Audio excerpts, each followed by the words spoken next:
بسم الله الرحمن الرحيم. السلام عليكم، محمد وياكم من قناة مكسار. شحالكم؟ مساكم خير.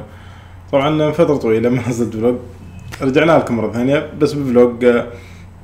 صار لي حوالي 5 ايام واسبوع يمكن ما نزلت فيديو في القناة. السبب مو اني قطعت، تسافرت. طبعا بتكلم في هذا الفيديو عن رحلتي لمعرض ايكون او انمي ايلاند كونفنشن على ما اعتقد اسمه كذي، اللي كان من تنظيم انمي باور وزيباد. اي بتكلم. طبعا رحت انا المعرض هذا الويكند اللي راح هذا.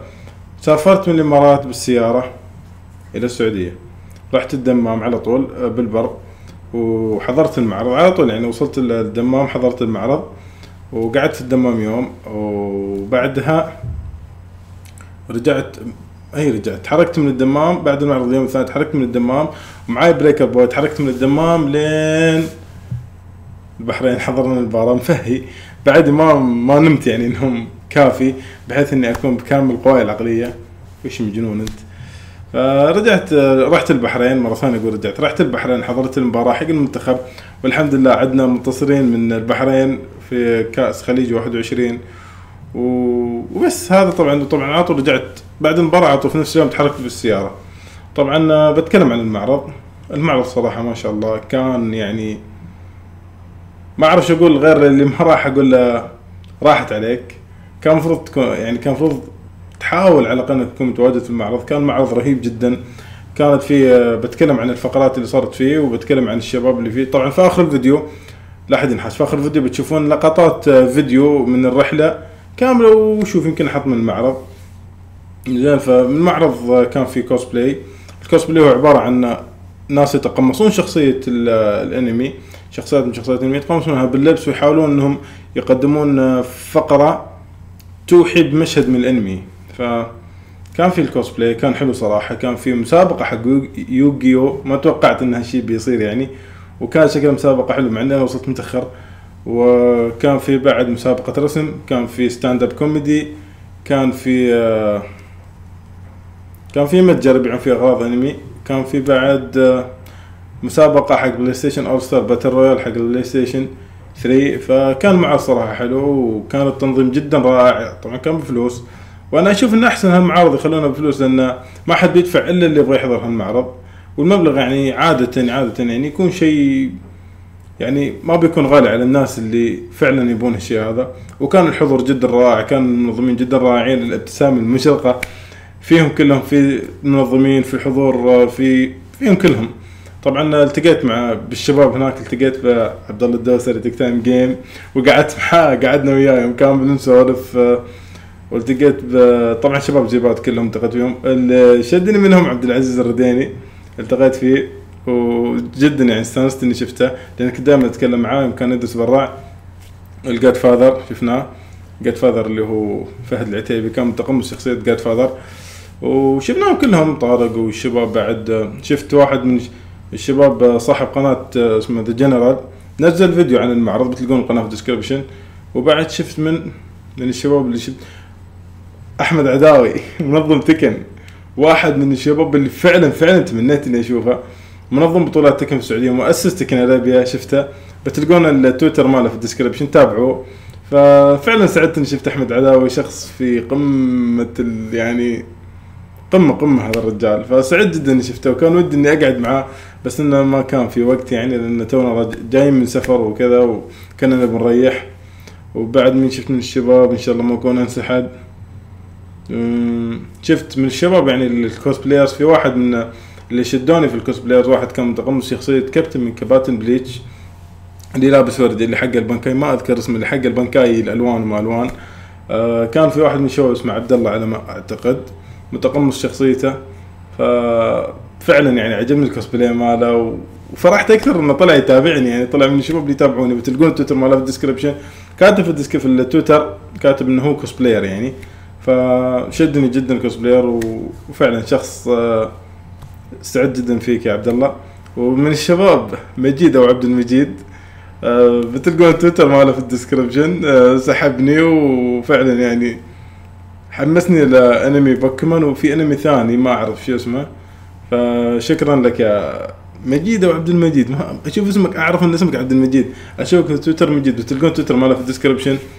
فسعيد جدا بلقائك صراحه، واستانست يعني بيعجبوني الشباب نفسك متحمسين يعني حق الشيء اللي يسوونه. وبس يعني تقريبا هذول اغلب الشباب اللي شفتهم. فشفت خالد الكويت، ما انسى خالد الكويت بعد شفته وجاء سلم علي وسولفنا مدة بسيطة يعني كيف حالكم شو اخباركم موفقين، وقاعد يدعي المنتخب دعوتك ان شاء الله استجابت ترى فزنا. شفت دحومي بس من بعيد، فشفت كل الشباب. فهذه حلاوة المعارض هذه، مثل ما قلت وعيد اقول ان هالمعارض حلاوتها انك تشوف الشباب، تتقابل مع الشباب، تقعد معاهم وتسولف معاهم، شيء حلو صراحة. وبس. ومرة ثانية المعرض كان رهيب، اللي ما راح المعرض راحت عليه. بتلقون اكتبوا في اليوتيوب، اكتبوا ايكون فوق مو تحت فوق، اكتبوا AICON او معرض ايكون، بتلقون فيديوهات مسوينها الشباب. انا للاسف ما صورت فيديو كثير لان حتى يمكن بعضهم صورون شوي حالتي تعبانه، مبين يعني على ملامح التعب. طبعا 9 ساعات قياده سياره وحدود وجمرك او شغل، فشوي كنت تعبان فما كنت بكامل نشاطي في ذاك اليوم. فحتى فيديو ما لحقت اصور كثير فيديو.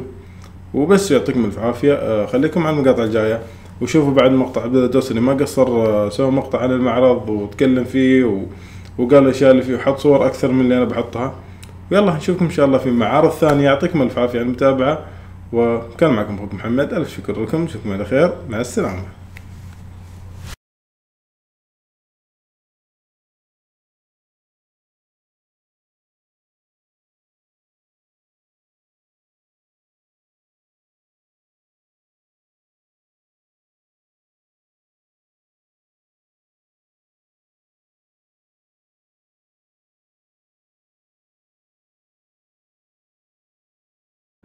وين شوي نزل كمان عشان تشوف ليش شو اللي قال لك يمين؟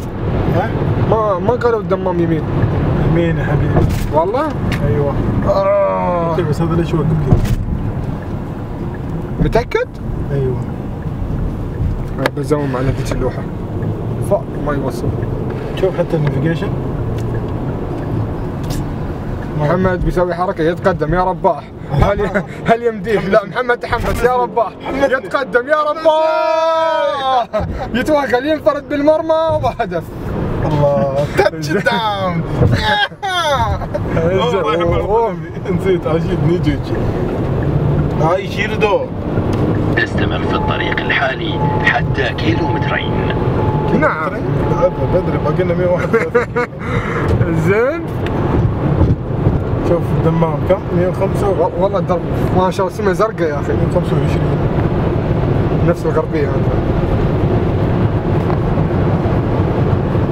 طبعا هذا كله خط واحد، ما وقفنا، بس وقفنا صلينا الظهر والعصر تغدينا خط واحد. والله يا اخي صدق يا اخي يوم يقول لك مطاعم السعوديه غير، صدق غير. محمد يسوي حركه اشر يمين ووقف. استمر في اليسار. يا انا ما ادري احسها جايبينه من تدمر. شفت؟ اوه صح. ما تحس شيء؟ اي يا ريال الروم. استمر في اليسار. ليش نروح اليونان يا اخي؟ هذا عندنا بس على صحراء. اوكي.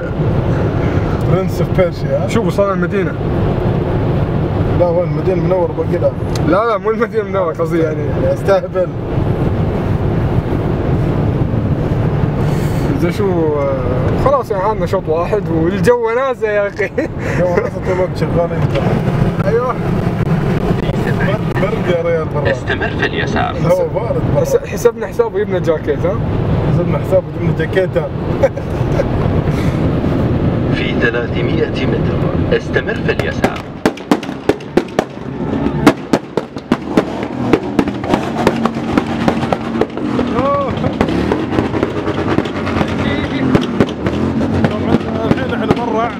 نبغى ندخل الملعب زحمة.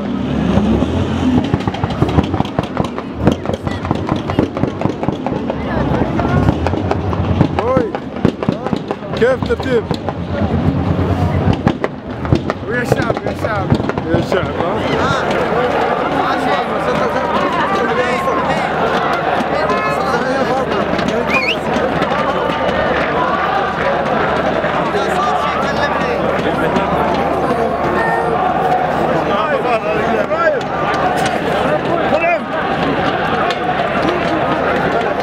الحين هذه بعد نهاية المباراة الحين وفزنا بالبطولة الحمد لله النهائي. محمد ما ادري شو عنده. سمعت يا عبد الله الدوسري منتخبكم يبي يفوز. فاز و2-1 كانت مباراة على الأعصاب. والحين هذا حدود البحرين. راجعين الإمارات على طول بعد المباراة. طلعنا من البحرين للسعودية، من السعودية للإمارات مشوار، فهذا يمكن يكون آخر شيء نصبره. يمكن ما نقدر نصبره في الإمارات لأن ماشي بطارية. هاي كل أرقام أبو ظبي كلهم سايرين. خلاص ايش تبغى تقول؟ عجل تصور؟ طبعا الحين احنا في الدرب شوفوا ظلام الساعة 3 و12 الليل، بسكر الليل تشوفوا كيف الطريق. يلا اوكي هنا في اضواء لان المحطة الحين يوم بنعديها بتروح اللايتات كلها. ادعونا ان شاء الله اذا وصلنا ان شاء الله يا رب نوصل بسلامة.